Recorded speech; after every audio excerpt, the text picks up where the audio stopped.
Welcome to the first episode of Forces Employment Charity, the podcast, where we explore the incredible stories, insights, and resources that empower service leavers, veterans, reservists, and their families in their quest for meaningful careers and fulfilling lives.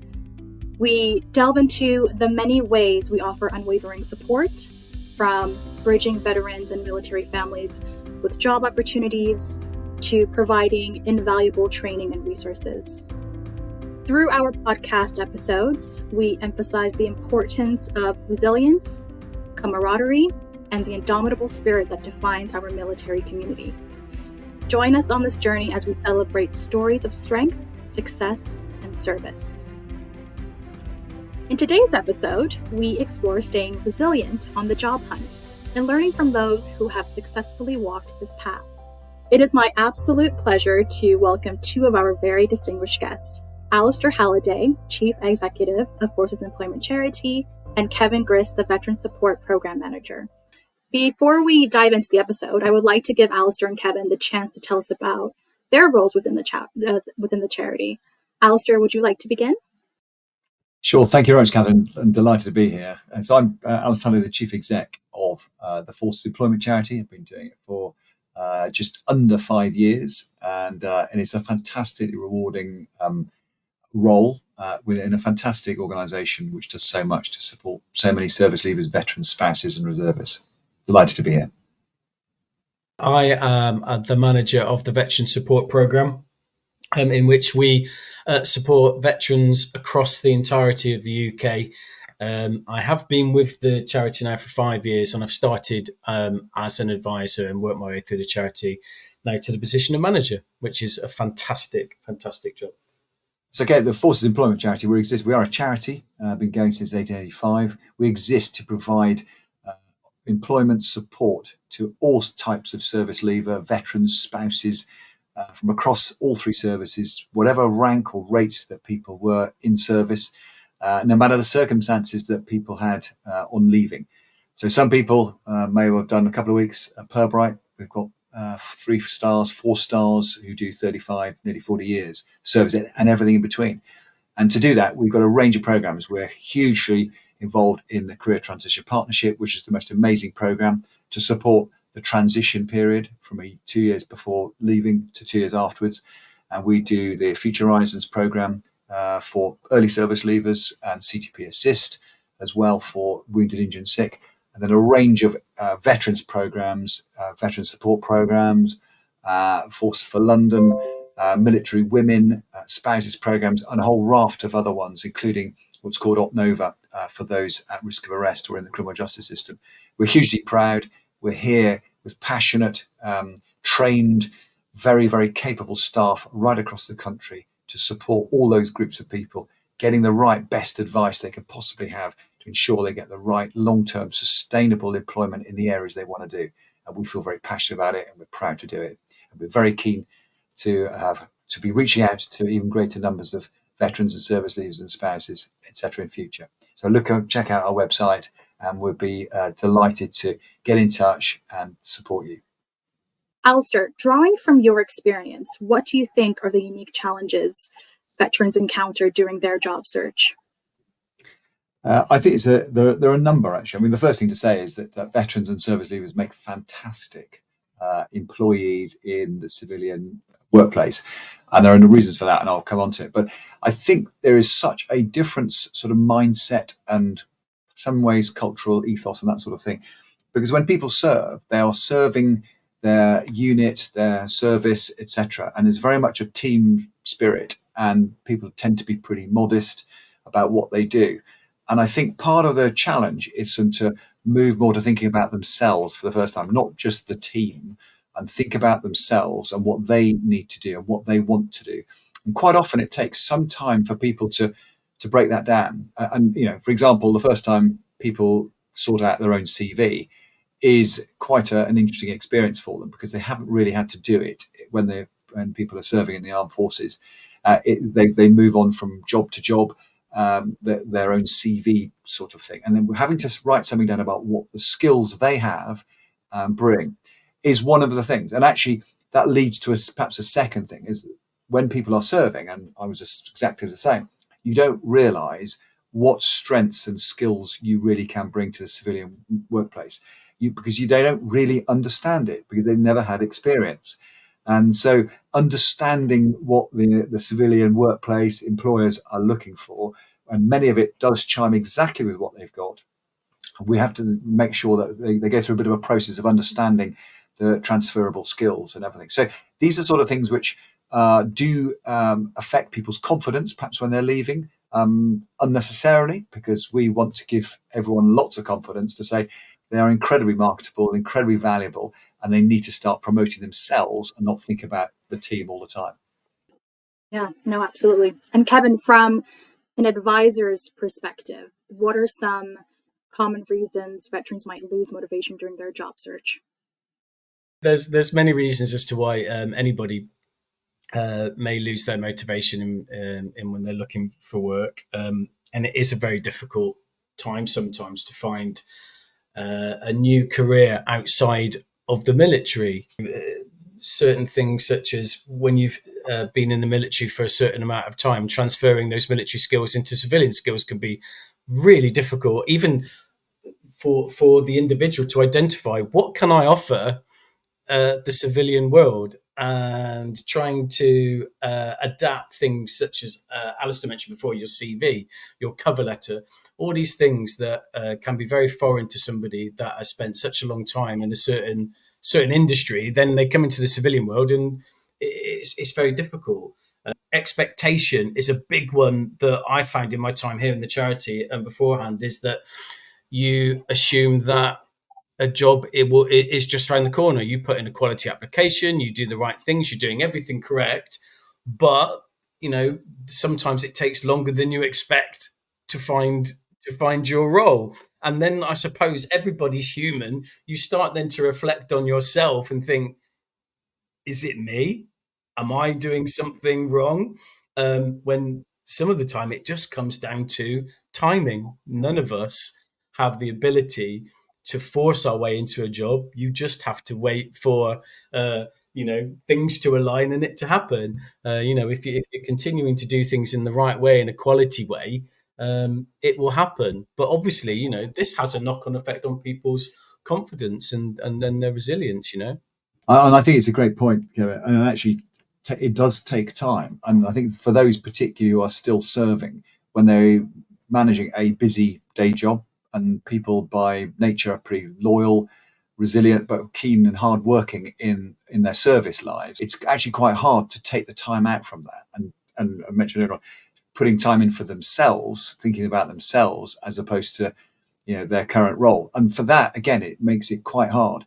When the amount of work involved, networking, understanding industry, does take time. And again, I think depending on people's experience, I mean, some people clearly in the armed forces have more links with certain companies, particularly perhaps the defence industry. If they're engineers or people working in procurement, they may well have worked alongside civil servants and companies. And so that's starting to introduce them. And that's great. But many others don't have that. And particularly if they've been in frontline units, it's a completely different world from, life in a submarine or life in a frontline air station or whatever, to actually a civilian company. And so understanding all that, as you say, it does take time, and that can be quite demanding. It can be quite frustrating as well. And some people think, God, it's just becoming all too difficult. So there are some big messages in here for that, and for those of people who are listening, is do stick with it, do network, do the research. It does take time, but my goodness me, it pays its dividends. And also to say, from my experience as well, is to reach out to everybody that registers with the charity and veterans in general. That there tends to be this belief that they are the only people that believe that they are failing. That if they're not finding work, it's because they're doing something wrong. If they're feeling a lack of motivation, a lack of self-confidence, that they believe that everybody else is cracking on absolutely perfectly, so there must be something wrong with them. And it's a complete fallacy. That's not true. No matter who you are, no matter how rough, tough you are, no matter what situations you may have seen in the military, many of these people have obviously seen combat. We assume that everybody's going to be super hard when it comes to finding work. It's not. We're all human at the end of the day, and searching for work can be really, really difficult. So I think it's really important for people to realise that everybody goes through this, but to reach out for the support that's there. And obviously that's what we're here for. And also, I think a lot of the time and I'm sure Alistair has seen this many times. Is this that I've witnessed is a lack of identity, the loss of their identity when they've lost the military. It takes some people some period of time to find their place within the civilian workplace. I think. I mean, I would certainly pick up on that last point, Kevin. I mean, in terms of, it is a big thing because there is a strong identity, whether it's with a regiment or whether it's a unit or ship or whatever. And actually moving on, I think there's a need to be willing to move on and frankly fit in to the new environment. And actually, some do it. I mean, many people do it seamlessly. They're sort of chameleon-like. They're one moment they're in the armed forces in uniform, next minute they're not, and they're getting on with a load of new folk in a company, and it's great. There is some sort of sweet spot between being proud of the military service, but being ready to move on and say put it behind you, learn all those great experiences to shape the person you are, but then not to frankly overdo it in a civilian environment when frankly people get bored very quickly. If you keep talking about when I was in Afghan, when I was doing X, Y, and Z, they'll say, sorry, we're now in Colchester, we're now in in Barnsley or something. It doesn't work like that.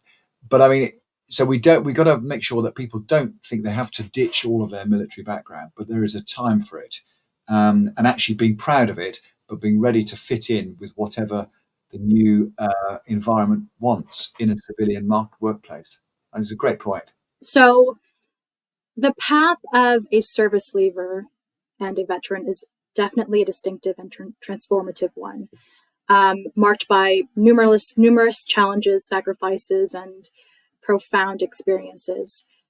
The sense of camaraderie and shared moments in their journey, I would say, enrich the human experience, forming a supportive network where veterans and service leavers can freely articulate their thoughts and emotions. Alistair, you are a veteran of the Royal Navy.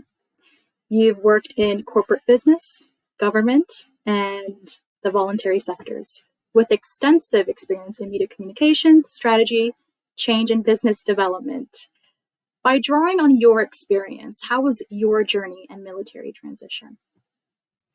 It's a great question. Well, firstly, in terms of me personally, my initial transition was pretty straightforward. I was in a role. I mean, I was when I was actually heard about something, and I went for it, and actually it was relatively quick to go into that role in industry, and actually it was great for me then to make the transition from that. I mean, because it was a wonderful time to understand commercial, private sector, industry, and all of these other things. But then there was a period after about 3 to 4 years when I needed to move on. And that was when it became, for me, much more challenging. So then I had to go through far more of the job hunting, looking at sectors, what did I really want to do? And so that was interesting. But I think when I did serve 33 years, and I look back at all the experiences, it's very difficult in some ways to sum up which ones were relevant, but actually they all helped. Frankly, certainly what I'm doing now, whether it's experience with people, with communications, with media communications, with personnel issues, with logistics, there are so many things which I can draw on now from my own background in service, which then went through into time and industry, commercial T's and C's, financial, bottom line, the different things that the military side do not have, to then tick those extra boxes, I suppose, which make it, in the end, an easier process. So it is interesting. I mean, and the key point is that I think everyone's journey is different. Some people leave after a few weeks, or some people leave after 35 years, or even more than that. And some have huge skills they acquire, training and everything. Others have more of the transferable skills. all of these things are do come into play. So I think everyone's journey is slightly different. So for me, it's probably an unusual one. So the initial transition, very easy, seamless, I'd almost say. The real difficulties, the challenges for me were later on. And I even set up my own company at one stage, which was great consultancy work, helping bids. It was very lucrative, but it wasn't really me. I'd much preferred to join a bigger organisation, be a key part of it, which I then went to BFBS, British Forces Broadcasting Service, and I felt much part of a great team there, and did that for 4 years. Again, that helped me then come into this role, because that's a charity and this is a charity. So I think it's perhaps, if there's a message, is that everyone's experience has something to offer, something of value, and there are bits which you are very useful in this, and you might not know it at the time, which bit will be useful and when, but they all come into play in terms of the overall experience. For me, certainly. Yeah. And were there any specific strategies that you used to stay motivated? I think the period of time when I was certainly applying for things and wanting to engage, certainly around the time when I was again quite successful doing all this consultancy work, wanting a longer term role, it probably is the sticking with it. Is taking Kevin's point that there are frustrations and you get certain ways into some of the opportunities. And it is not like the Olympics. There is no such thing as a bronze or a silver medal. There is only you come first. And there are a few times when, and people will get, right the way through the interview process to the final thing, and they said, right, it's between you and this other person, and the other person gets it. Hugely frustrating. And you don't come away with a silver medal. You just go away with nothing. So I think it is the stability. It is resilience. It's the thing. Is this really important? Do I really need to move? And if you still think of all those things, you keep on trying. And I would never advise anyone never encourage anyone to give up, because it just the fact that you miss it on one thing, that is because on that day, there was one person who, for whatever reason, either had more of the skills or somehow hit it off more than you did. And if they weren't there, you'd have got the job. So, and you never know who else is in the competing for some of these roles. So my sense was just stick with it, and then you can end up landing or being in a fantastic role which you love immensely, which is lucky enough where I am now. And I suppose these days there's an array of resources out there. And I would say networking is definitely a valuable strategy to take advantage of. I mean, it's a valuable tool during your job search, because it not only opens doors to job opportunities, but it also provides essential support, guidance, and insights that can contribute to a successful transition into the civilian workforce. Kevin, what do you think about networking, and how do you think it plays in upskilling and essentially career mapping? It can always be hugely useful to anybody that is searching for a new career to be part of a network, because let's face it, networking is essentially reaching out for support from others, which is obviously of great value to anybody that's looking to find a new job. Learning new different things, professional advancement, all these things. First things that people always think about when we talk about networking is LinkedIn, which is obviously a really useful tool.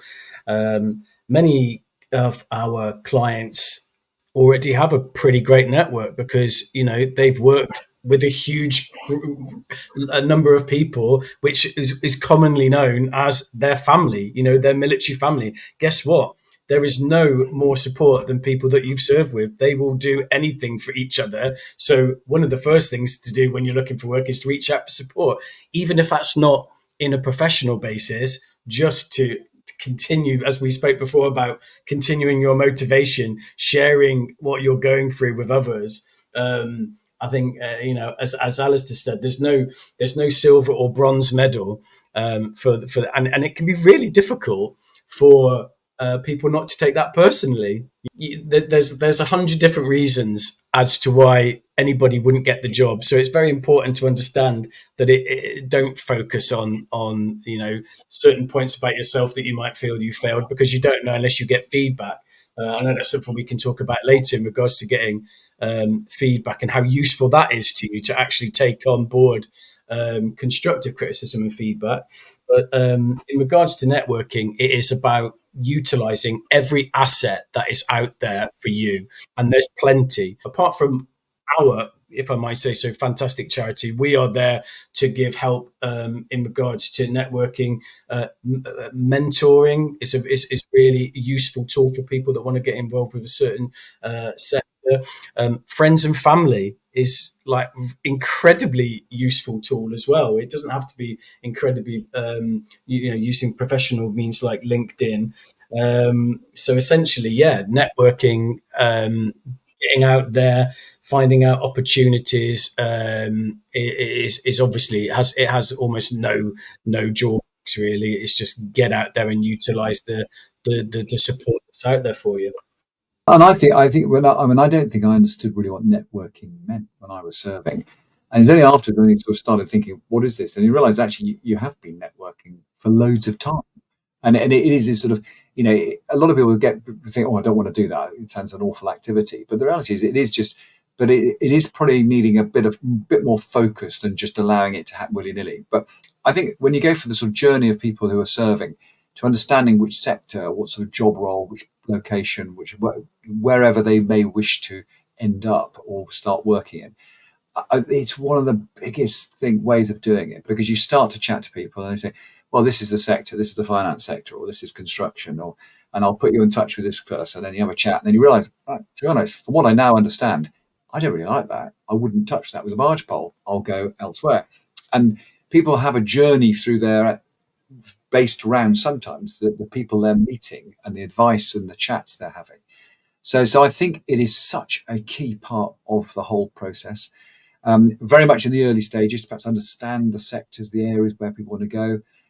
It's not going to seal the deal in terms of getting a job, but my goodness me, it's going to do everything in terms of setting the right sort of characteristics, the right sort of environment for people to know which sector to aim for, the sort of things people are talking about. And when they say, well, what work have you done so far, and understanding the finance, the city or whatever, or wherever you want to go. And knowing people who've given this great free advice in conversations is hugely valuable. So yeah, networking is a key part of it. I was recently at the Careers in Professional Services events at PwC, and I was there filming, and I remember everyone being really nervous. They were a bit reserved, and then towards the end, it was like, this was a fantastic opportunity. They had come out of their shells. They were speaking to people they thought they'd never have the opportunity to. So they were meeting people, like people like them. So it was incredible to witness. Let's talk a little bit about leveraging veteran strengths now. Businesses are always changing. Organizations are in search of ways to improve their operational efficiencies, safety protocols, and overall effectiveness. So as companies aim to streamline their facilities and management, they can reap numerous benefits by tapping into the distinctive skills and attributes that veterans offer. Kevin, what unique skills and qualities do you think veterans possess that make them valuable assets in the job search and workplace?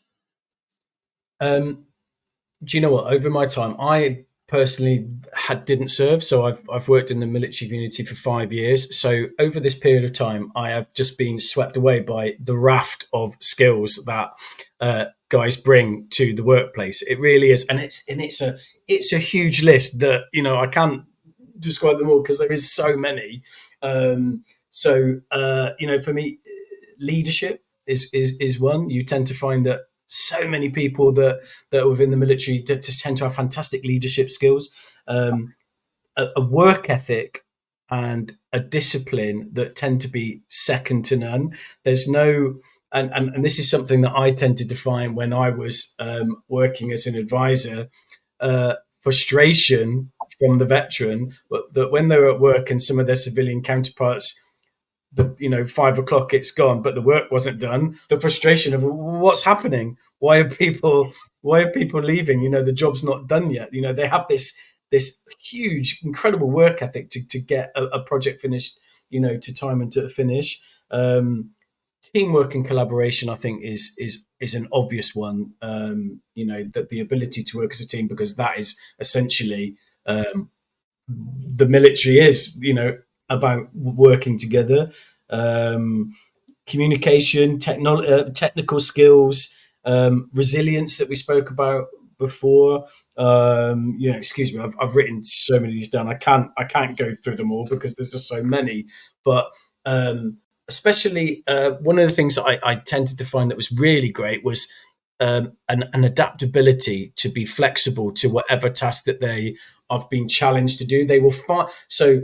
You will tend to find that this is just my opinion, that within the military, if you give somebody a task, they will find a way to do that, even if they've not been taught or had a tuition of how to complete that task. It's just this adaptability to get this task, whatever it might be, done. I completely agree, Kevin. And in fact, I mean, I would say on the leadership bit, which you start off there, it is so key. And in fact, everyone thinks, yeah, people in the armed forces have got leadership, but some people think, oh, it's more senior people. Well, yes, it is, but it's not just that, because even very junior soldiers start leading. It's not something to do associated with sort of senior officers or anything like that. It's almost everybody, and these are hugely valuable experience. And another side, if I could sort of turn around the other way, it's not just leading; it's also ability to be led. They are used to being led. Again, so in the civilian workplace, that is a useful thing. People are being used to being part of a team and being given direction and told what to do, and they get on with it. And I think that's a very valuable piece as well. And all of those things, Kevin, I completely agree. Integrity, resilience, teamwork, and all, sense of humour under pressure. The other thing I would just draw out, if I may, and again, people talk about training, and yes, people in the armed forces are well trained. I think everyone sort of knows that. But again, it's not just the sort of long courses for deep specialist training. It's I think the shortest career training course is for a young infantry soldier in the army, and that's about 6 months of basic training.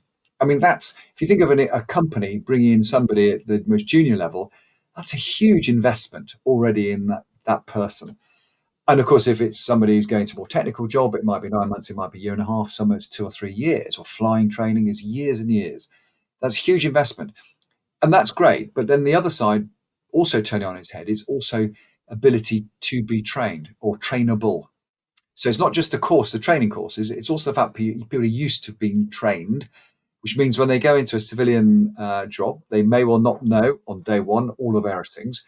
Their thirst for knowledge, to learn and be trained, so they are trainable, is really huge, which means they'll pick up the skills. So it does make, I think, people very attractive to employers. And they don't have to think on day one they need absolutely everything as a done deal, because these individuals will have the resilience to pick it up as they go along very quickly. There are so many skills and so many attributes, I think, which are very attractive to employers. It's reflected in the program that I manage, in the fact that we have received so much interest in applications for training, and that can be either for a new career or for career progression. This is what we assist with and support with in record numbers. Veterans wanting to upskill and retrain. It's overwhelming. And I think Alistair put it brilliantly with the thirst to improve, to move on, to improve themselves. It really is, fantastic to see. And yeah, sorry, that's my bit done. No, that was wonderful. Oh, brilliant. Thank you both. So you both mentioned resilience, and maintaining resilience in the face of job search challenges is a valuable skill in the armed forces community. So that not only aids in securing your dream job position, but it also proves beneficial throughout your entire career, as you all mentioned. So embracing rejection, drawing lessons from setbacks, sustaining a positive attitude, all constitute to integral aspects of their journey. Alistair, what does resilience mean to you? And what role did it play in your personal transition to civilian life? I mean, I think it's a great thought that, yeah, the experiences people serve, you have to be pretty resilient, and obviously the longer people serve, the more experiences they have. When some of it can be, I never say it's never a breeze. Sometimes when it's less demanding, but it can be very challenging, and the ability to work through all of that under either extreme duress with a sense of humour, a joke in the middle of it, or just a crack on with, let's face it, quite a lot of the work in serving and watchkeeping can be pretty mundane, and so people are used to that. So I think that absolutely, it's a great skill, perseverance, resilience, sticking power, stickability with things. Really wanting to do things and until a to the best of your ability, but till the job is done. Again, Kevin's point about making sure that what's really important, finding ways to get things done, is really important. I mean, I that's perhaps in doing the job, in terms of finding it and sticking with it is a key thing. It does help that not being put off by the first rejection, or the first realization where you're perhaps in the wrong, looking down the wrong sector, thinking of something else, being innovative, thinking, okay, really got to crack on here. And I think that's certainly my own personal experience, and I think that seems to be the experience of most people. You don't give up at the first fence. You keep on trying, and of course, it might be the second or third fence. It might be the 23rd fence that you actually finally get over something, and you go, wow, and you get your dream job. And that's there because people have stayed with it. They've shown resilience. In general, I think it fosters a lot of positive relationships and a lot of community engagement. I think in regards to celebrating our veterans, I mean, we're at the point with the Poppy Appeal now, which is just once a year, but again, celebrating. It's obviously very important for promoting the awareness of what our military, our troops do to the general public. Will obviously have a knock-on effect on those that have left the military, because people, I think obviously it's very key that when you've served your country, and again, I'm sorry because it's not something that I haven't served myself, but it's my reflection and what I hear from those that I've worked with, is to have that validation that they've done something incredibly important for Queen and country. It's sometimes very difficult because there's a disconnect between sometimes with what a civilian will understand from what happens within the military and what actually happens. I think it's difficult for those two to understand each other. And I think going back to points we made before in regards to applying for finding a new career and applying for jobs, I think sometimes I have picked up on numerous occasions a feeling that the veteran, our clients, they have lost. They don't feel sometimes that they are that their background is worthy, because when we spoke before about when people quite rightfully would like to talk about their what they've achieved within their military career, it's not necessarily picked up as something vitally important by some of their civilian counterparts. It's getting a lot better. I think Alistair mentioned before, like so many employers now absolutely understand what an absolutely hugely valuable service that these guys have done, and also what they can offer. There's more work to do. But again, I think sometimes, in regards to understanding what the veteran does, is obviously key and pivotal to how that veteran feels when they are entering the civilian world. I hope that makes sense in some way. Yeah, and I would just follow that, Kevin. I think for an employer, why would they be interested in somebody who is more resilient than somebody else? I mean, the world today is a pretty fast-moving, changing place. In some ways, becoming quite unstable. Need for change, for transformation is there, and actually, this is not going to go away. And I think over the next few years, the pace of change will probably. So if you're suddenly, you've got a group of your team in your company, and you're thinking, right, this is where we're now going to have to change the direction. People with resilience and people who are used to this in the armed forces with their back experience say, okay, fine, we do. They tend to be adaptable, flexible, ready to move, ready to change. I mean, the analogy is, it probably is quite a good army analogy that, if you've just been expecting one sort of operation and then the command directive changes and instead of going that way, we're going to go over here. And then you're in a Royal Engineers group and you've got to say, oh, okay, we'll stick a bridge over here then and not that pay. But adapting to change at quite short notice and just thinking, but without it phasing people and making them sort of go off on one and start complaining and the rest say, oh, well, that's not in my job spec. I'm not into that. All of those things mean that people say, okay, fine, tell us what to do. Is that where you want to go? Right, crack on. And having that confidence, that resilience born by years worth of experience in the armed forces, I think is really attractive and should be what is sought after by an employer. Absolutely. And I think resilience is a mindset, and I think it's important to remember that you're not supposed to be superhuman. Perfection and immunity to stress or setbacks are not expectations. We've now come to our last and final segment of the podcast. Some final advice from both of you would be really great. So I'll start with Kevin. How can job seekers use feedback, both positive and negative, to improve their job search strategies and stay motivated to pursue their career goals? Feedback is, I believe, absolutely vital to know that either you're on the right path or whether there's things that you need to adapt and change in order to get the career that you want. Feedback, also widely known as criticism, can be very difficult to hear because, and this doesn't just pertain to the military community, this is to everybody.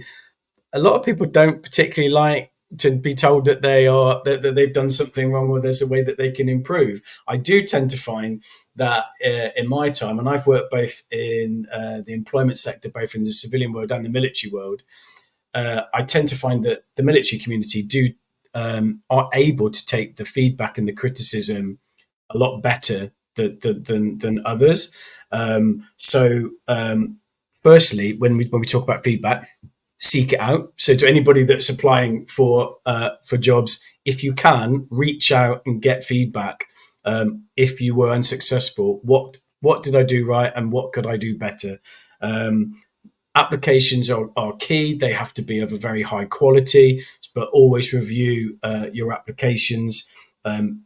Interview skills, we're talking about the basics, but it is so important to practice your interview skills, because going in cold, you might be absolutely fantastic and at talking, and you think you're a very confident person. Sometimes when you're in an interview situation, it can be very different.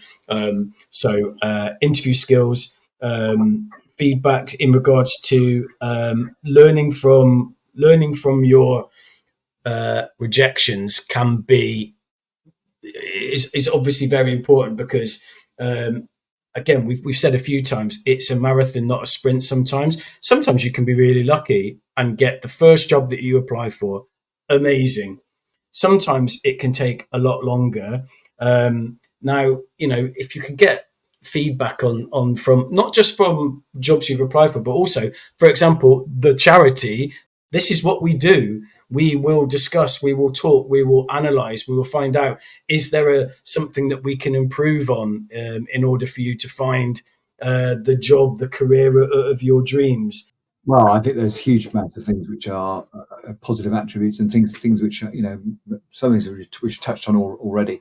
And I'd certainly say in terms of advice for people is that I think it is important spending time in advance when you have it, and notwithstanding people's busy jobs when they're serving, researching companies, employers, the scene, sectors, networking, chatting to people about the sort of routes and links, and just building up that awareness from a point of very little knowledge, frankly, and there's nothing wrong with that, to something where people are more savvy and more aware of the sorts of jobs and things they want to do, which then means it slightly reduces the big surprise when suddenly you think, right, yes, we like your CV, come on in, have an interview, and that preparation which Kevin's mentioned. There is quite a process to go through, but investing time thinking about yourself as an individual, how to promote yourself, and thinking about the things that you've done in a different context for an employer, for a civilian employer.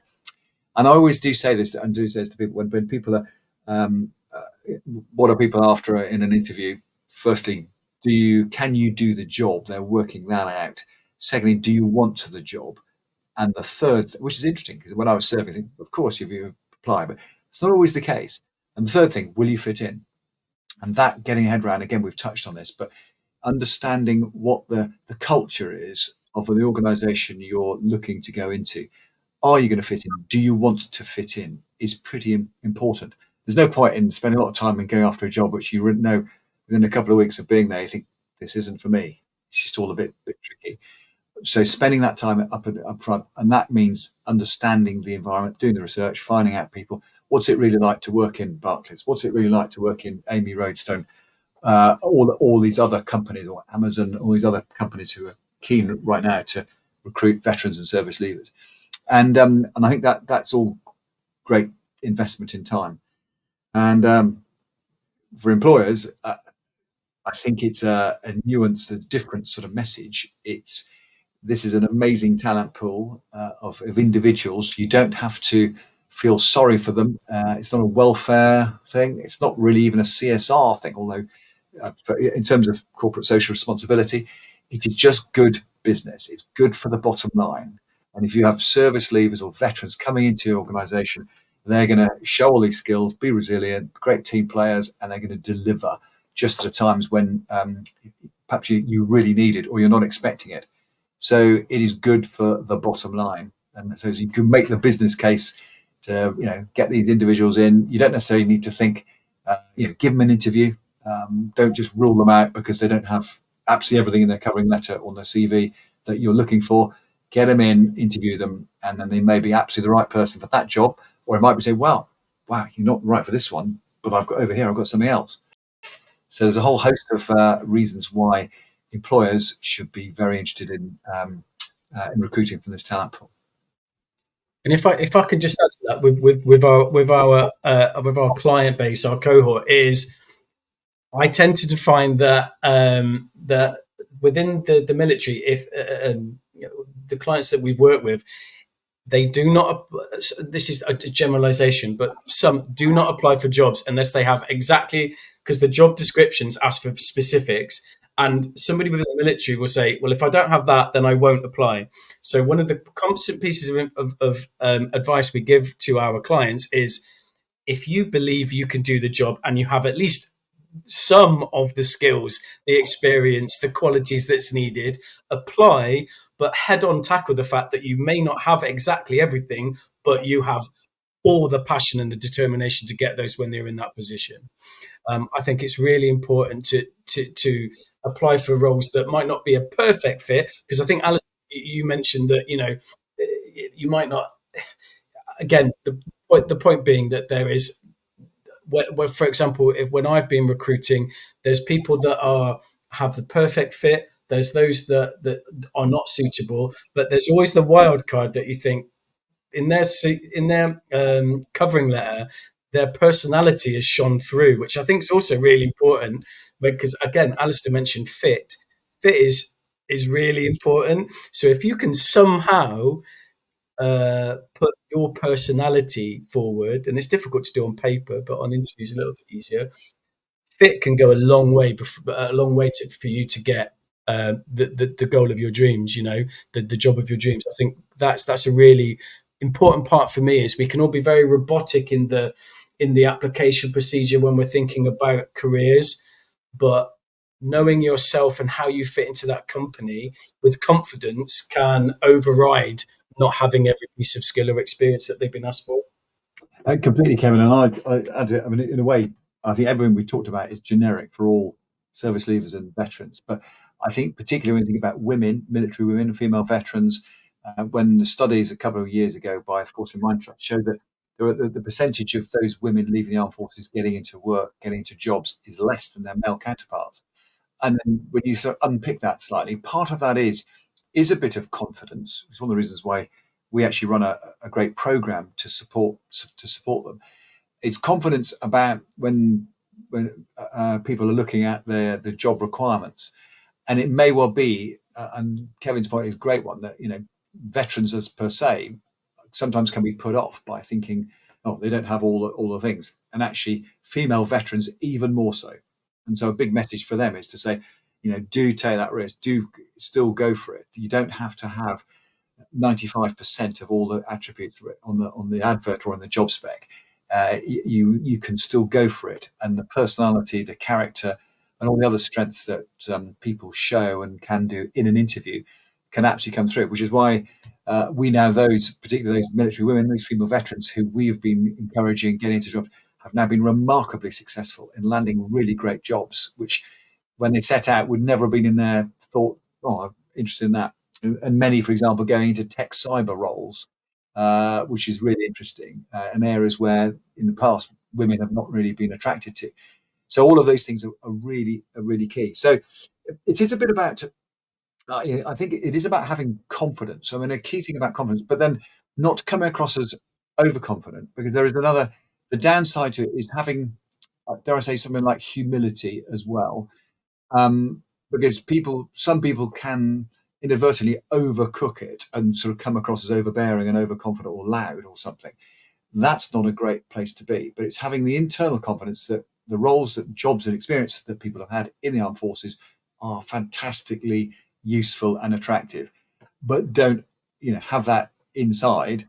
The way of expressing it needs some humility and some modesty, and coming back to the point, Kevin, about being seen to fit in. So an employer's thinking, wow, that individual actually can do the job, can come in here, and I know it's going to be a real hit with my team who have never met anyone in the armed forces before. It's the first time. And those prejudices which used to exist about expecting people to be marching around and giving orders to everybody and barking orders, all of these stereotypes that people in the armed forces have for some employers still just go out the window.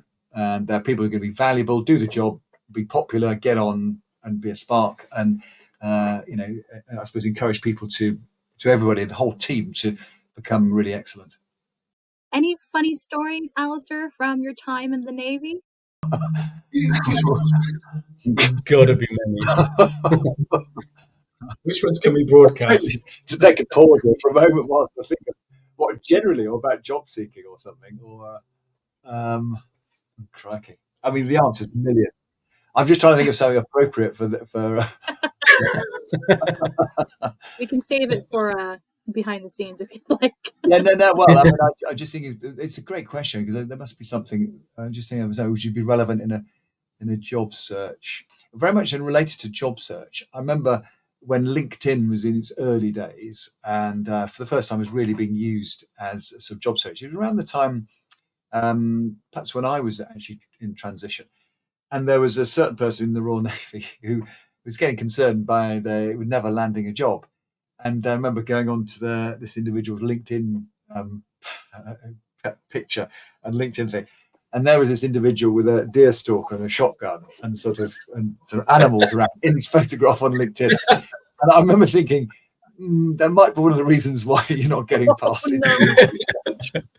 You might be if you want to be a gamekeeper or something. But that's one thing about needing to have the right. Perhaps the message there is the appropriate right looking profile for the sort of environments you want to go into, if that's a message.